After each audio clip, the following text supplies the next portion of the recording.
Shalom, shalom. First and foremost, I want to give all the praises, glory, and honor to Yahweh, Bahasham, Yahweh Shai, Bahasham, Rachakwadash. Double honors to the apostles and elders of Great Millstone. Salutations, much love and respect to you, Akim, out there pushing this word out in truth and sincerity. See your brother Haya Napash coming at you with another lesson. And this lesson is going to be entitled, Esau corrupts everything that he touches because he's only about profit. All right, so that will be the lesson. Esau corrupts everything that he touches because he's only about profit. And the spirit came upon me because I came across this video. This video is dealing with the NBA. Okay, it says you can't afford the NBA anymore, and that's by design. So everything that you see, everything you see that you knew from when you were growing up, you know, say you grew up in the 90s or the 80s or the 70s, you know, has been corrupted over time. And the reason it has been corrupted, you know, is because Esau Edom is so greedy for profit that he will destroy, particular things in order to make profit. You know, he'll make people's lives worse, you know, and just in order to make profit. You know, I could give you the example of the light bulb. The light bulbs used to last pretty much for a lifetime. A light bulb could last pretty much for a lifetime when they first created it. But Esau said, nah, we can't have it last for a lifetime because we won't be able to make profit. So what he did was he caused the light bulbs to, you know, break down quickly, so that's why you have to constantly replace light bulbs. So that's an example of how Esau corrupts for profit.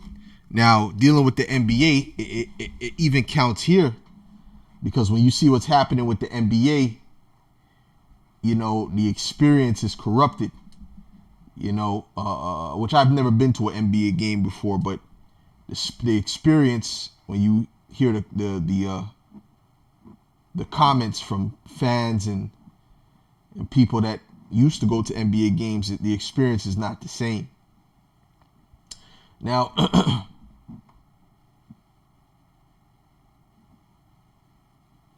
want to read this real quick.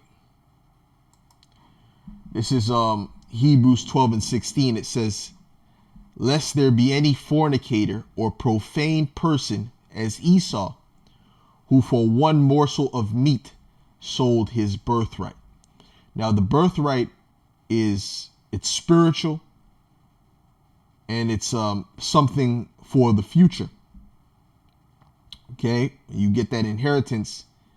It's something that's for the future, right? Because you have to wait till your father passes, and then he'll pass you on his birthright, pass you on your birthright, right? Whether it be land and cattle and so on and so forth. That was reserved for the firstborn. But Esau was so carnal and so into instant gratification that he sold the birthright for food, because he was hungry at that particular time.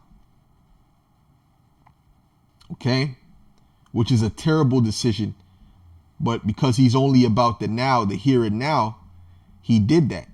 Okay, it says, for ye know how that afterward, when he would have inherited the blessing, he was rejected.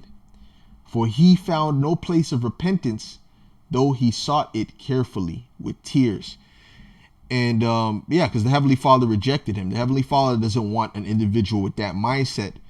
And a lot of the food that you have and the fruits and things like that, they don't have, some of them don't have seeds because Esau's not letting them come to maturity.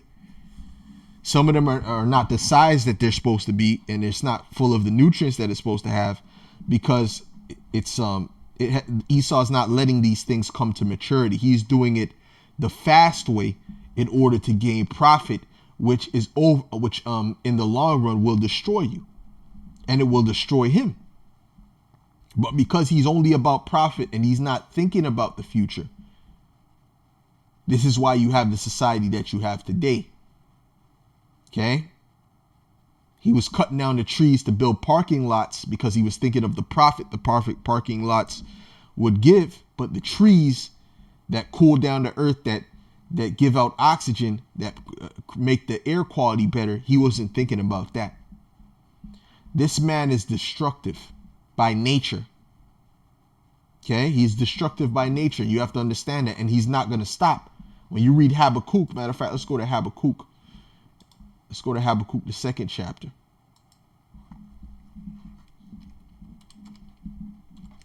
This is Habakkuk 2 and verse 4. It says, behold, his soul, which is lifted up, is not upright in him, but the just shall live by his faith. Yea, also because he transgresseth by wine, he is a proud man, neither keepeth at home, who enlargeth his desire as hell. His lust is as hell. Okay? And is as death, and cannot be satisfied. Esau can never be satisfied. That's why I've always said that Esau and Eve is very similar. That's why they can't be satisfied either. You can't satisfy Eve. Okay? But gathereth unto him all nations, and heapeth unto him all people. Okay? So he's never going to stop. He's never going to stop. Right? Well, now what they're trying to do is they're trying to make sure that people own nothing. He's trying to make sure that through this new digital currency that you own absolutely nothing. Why do you have to take so much that no one on the earth can own anything? Because he was created to be crooked. Okay? He wasn't created to be righteous, and he can never be righteous.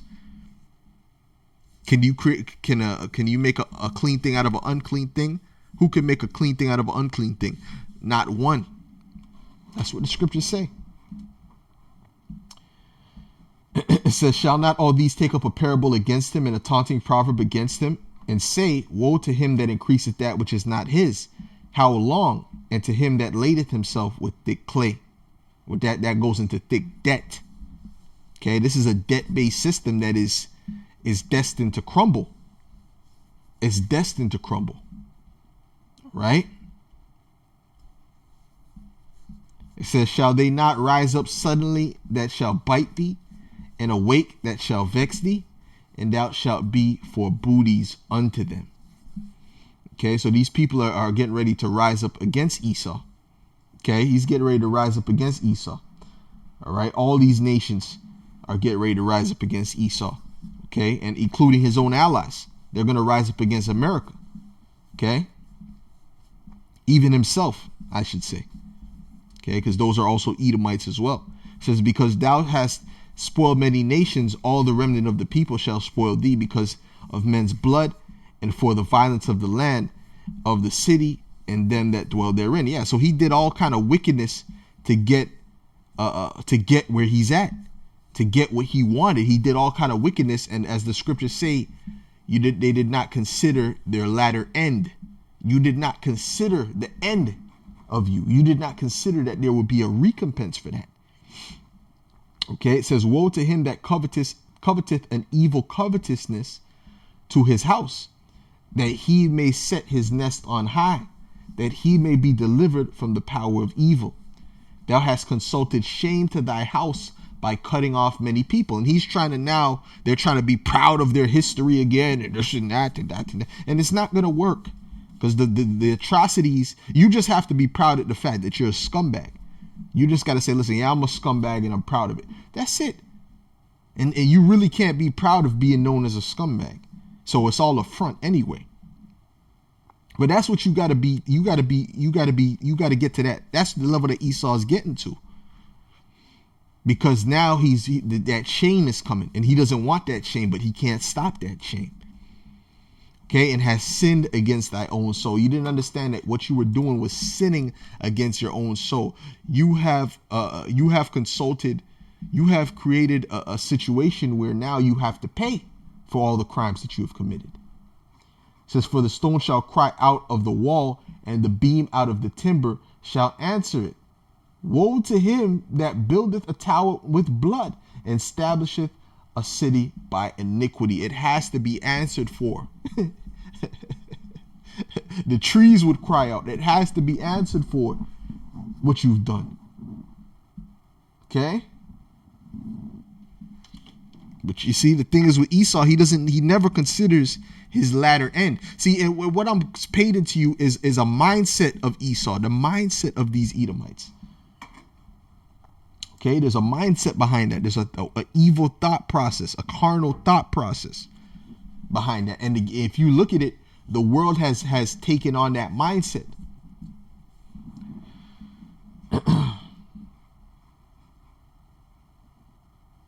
This is Deuteronomy 32 and 29. And yes, Jake didn't consider their latter end. Okay. Right? Jake, this, Jake, this applied to Jake, But ultimately, this can apply to Esau, because this is Esau's whole mindset. This is Esau's whole spirit. Okay? Right. Yeah, this applied to Jake, but we can apply this to Esau, because this is Esau's mindset and spirit. This is Deuteronomy 32 and 29. It says, oh, that they were wise, that they understood this, that they would consider their latter end. You would consider what this, what you're doing, right, would result to in the end. You would care about that, right? If you understood that you come back through your sons, and that you're gonna have to be the one to deal with this in the future, you would consider, right? You would consider,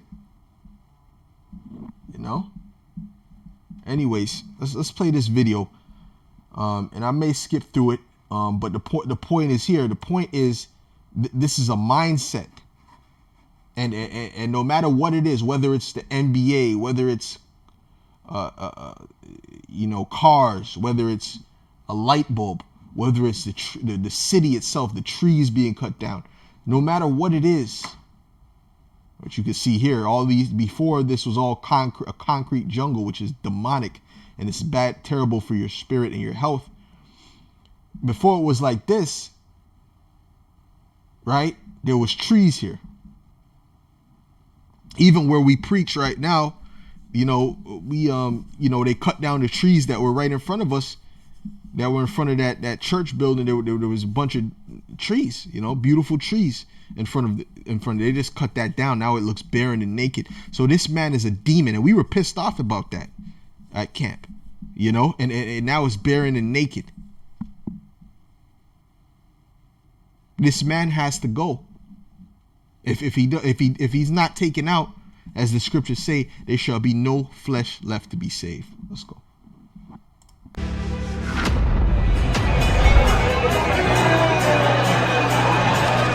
John has been a Knicks fan longer than he has owned a smartphone. He still remembers sneaking into games as a kid, nosebleeds, popcorn, and screaming his lungs out. For 25 years, he never missed a home playoff game. It was tradition. Him, his brother, 2 overpriced hot dogs, and hope. But this year, he couldn't even afford the cheap seats. The same seats he used to get for $50 now cost more than his rent. Meanwhile, courtside looked like a ghost town. Empty rows, silent sidelines. Half the people who could afford those seats didn't even show up. So what happened? When did the NBA stop being a game and start being a velvet-roped VIP experience? Even Mark Cuban, the loudest and proudest owner in the league, cashed out. And when you hear why, you will see just how far the league has shifted. Let's be real, the game didn't change by accident. This was planned, engineered, call it a pivot or a full-blown rebrand. The NBA stopped selling basketball and it started selling ambiance. Take Barclays Center in Brooklyn. You walk in and the first thing you see isn't a scoreboard, it's a wine cellar. VIP lounges, marble bars, courtside sushi chefs. There's even a private tunnel just for celebrities. Cause God forbid Beyonce has to wait in line for nachos. Here's something to cheer about.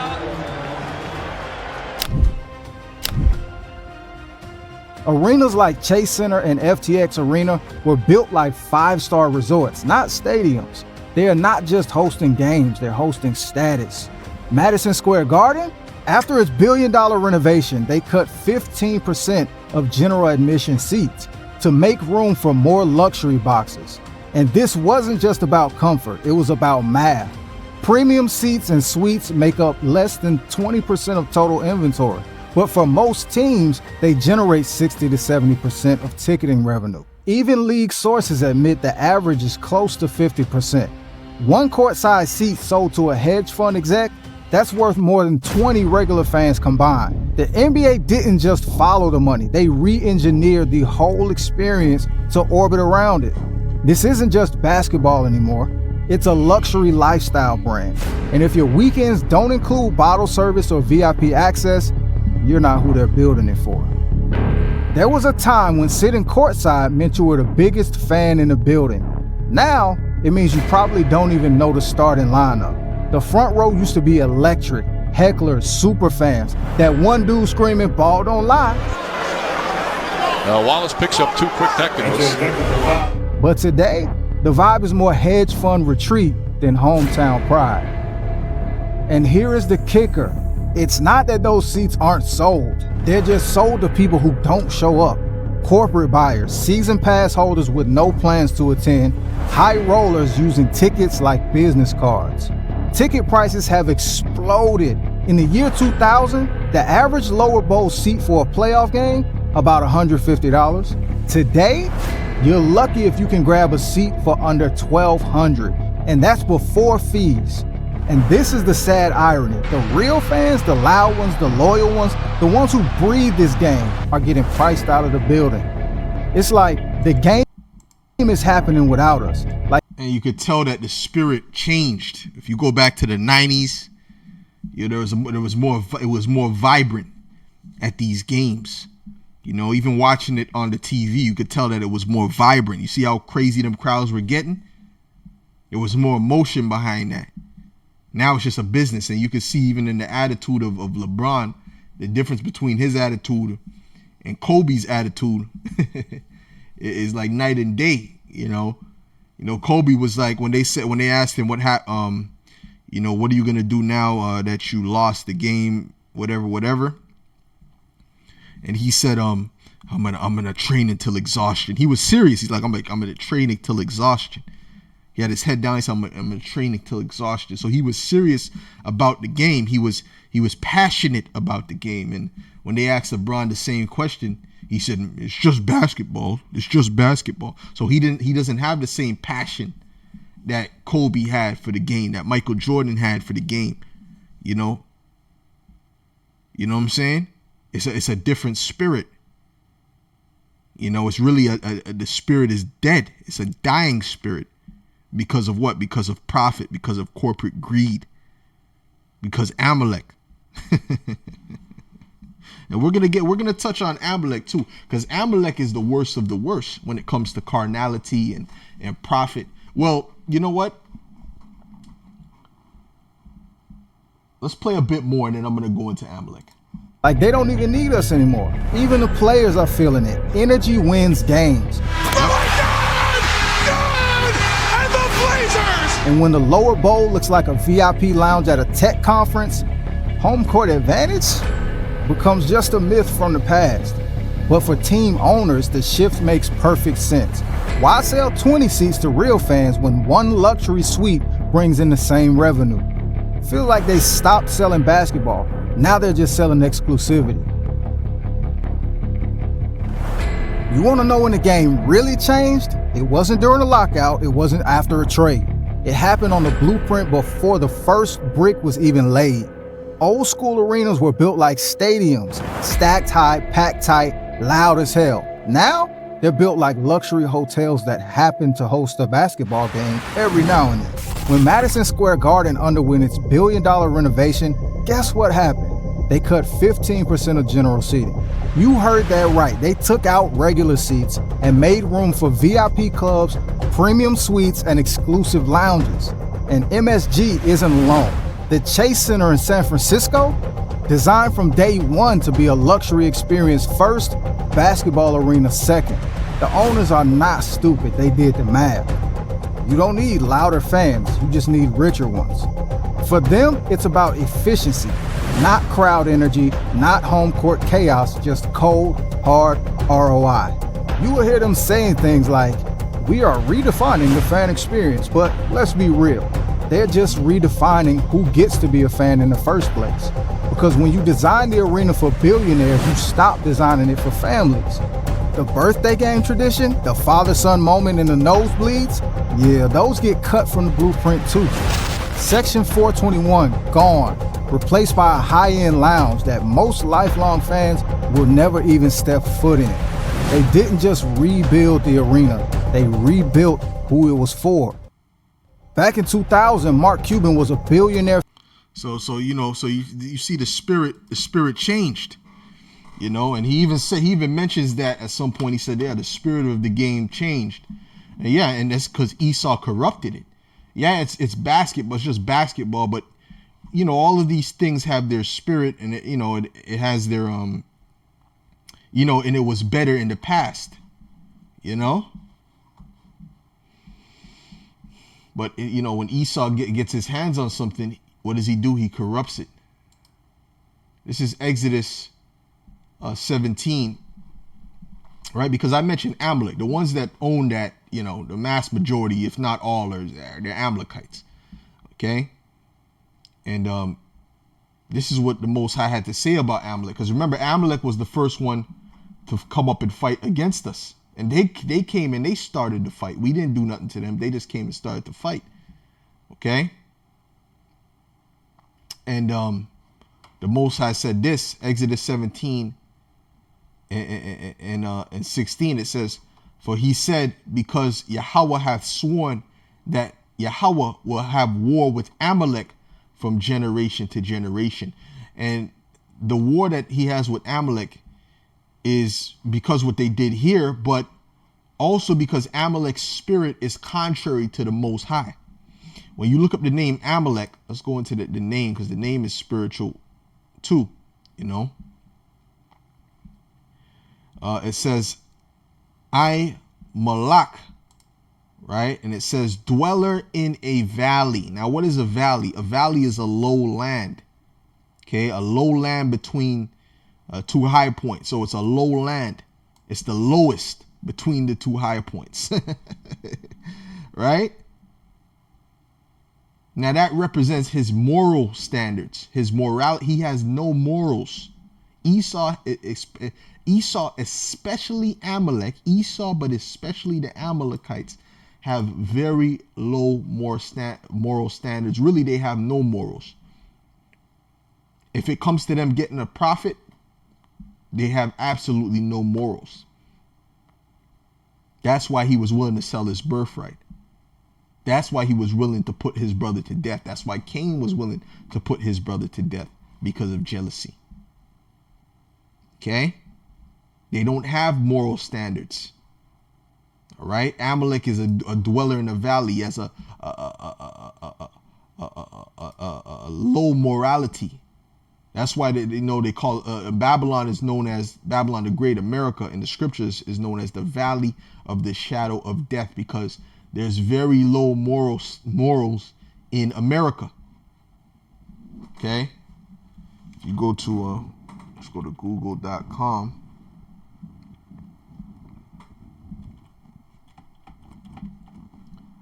Oh, goodness gracious, typed it in wrong. Salaki. Goggler, what the hell is that?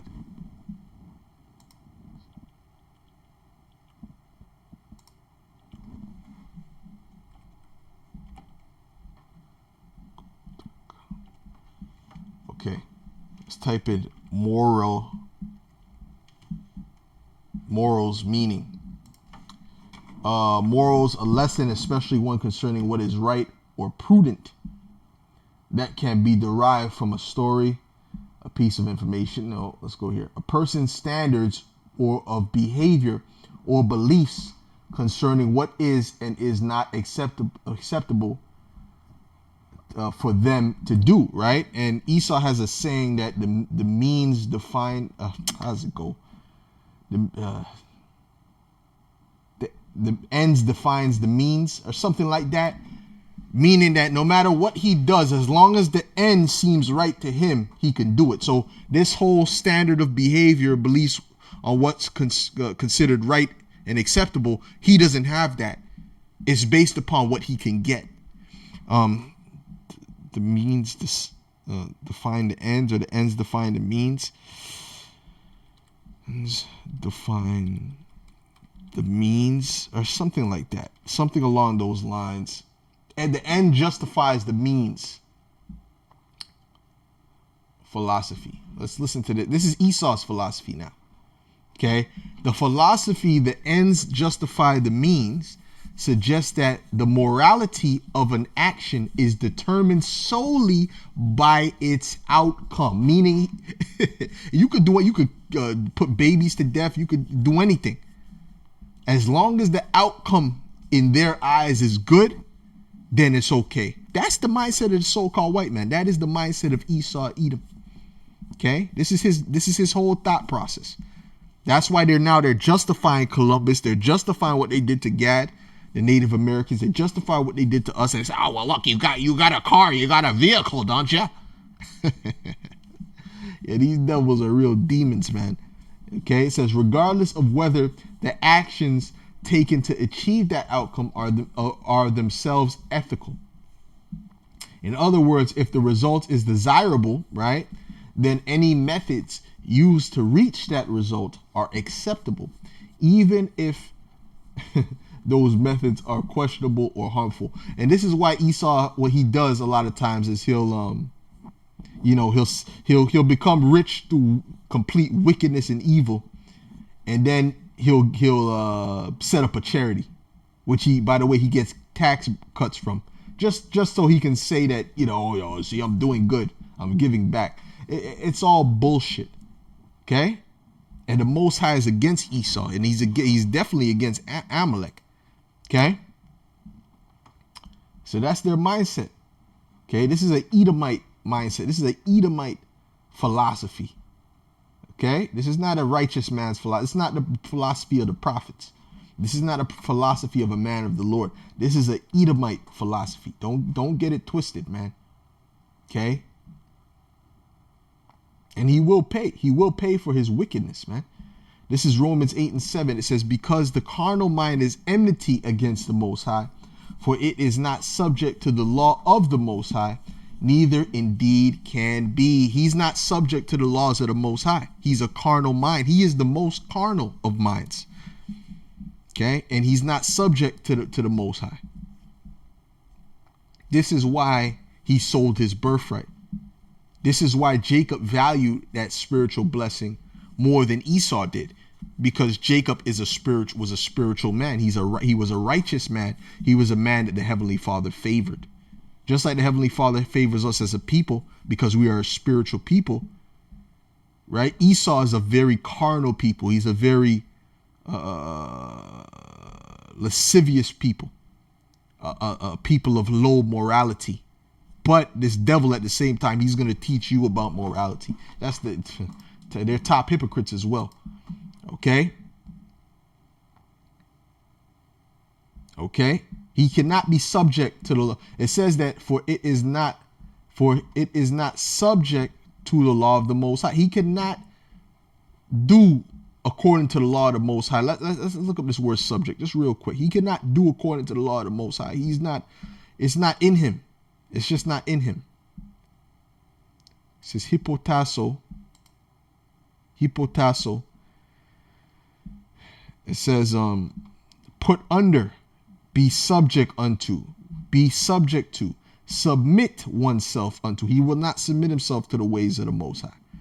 That's why in the kingdom he's going to be submitted by force. And then he's going to be done away with, because he can't. It's not like if we let him do what he wants to do, he's going to be wicked. He's going to go right back to complete wickedness. Obey. He cannot obey the ways of the Most High. And he wasn't created to. Okay? To yield to one's admonition or advice. And he was not created to. This is why Cain offered up herbs, and plants and fruits to be sacrificed rather than a righteous sacrifice. And he knew what sacrifice to offer up. He was taught just like Abel was taught, but he was not right in the spirit. He didn't want to take that loss of having to give up a sheep. He's a demon. He ain't right. Okay. So, all right. So, let's wrap this up. This is Genesis 25 and 31. It says, and Jacob said, sell me this day thy birthright. And Esau said, behold, I am at the point to die. And what profit shall this birthright do to me? So he despised the birthright. He despised that spiritual gift. And Jacob said, swear to me this day. And he swore unto him, and he sold his birthright unto Jacob. Then Jacob, and guess what? He would have no problem going back on that if he found a profit in that, right? Immediate profit in that birthright. He would have no problem going back on that, the thing that he swore. Then Jacob gave Esau bread and pottage of lentils, and he did eat and drink, and rose up and went his way. Thus Esau despised his birthright. Why? Because he's not a spiritual man. So Lord willing, this was edifying to the elect, and I'll give all praises, glory, and honor to Yahweh, Bahashem, Yahweh Shai, Bahashem, Chakwadash. Double honors to the apostles and elders of Great Millstone. Salutations, much love and respect to you, Akim, out there pushing this word out in truth and sincerity. Lord willing, I could make some more quality lessons like this, dealing with, the production, the microphone quality and the video quality, because through the spirit of Yahweh Shem Yahweh Shai, I got a new computer and whatnot. So with that, Lord willing, this was edifying to the elect, and I'll say shalom.